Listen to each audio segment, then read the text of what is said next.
Sakany falifaly indray sany no mahatonga ailaza fa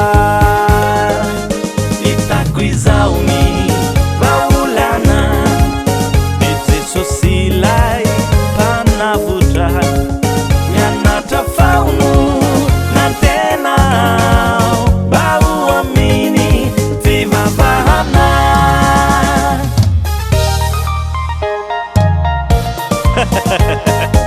Jesosy ianao ny vaolana.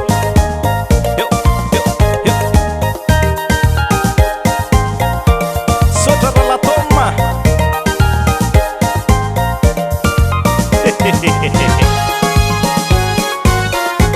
Tsisy miala zany eo a.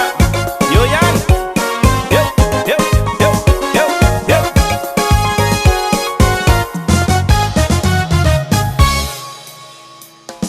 Raisosirin'io ny baibolinao izy no anoro fitahinao anao mianarahana na fiononana ary fitiavana ny vavaka. Hitako izao ny vaolana ny Jesosy ilay mpanavotra mianatra faono na tena mba ho aminy fivavahana.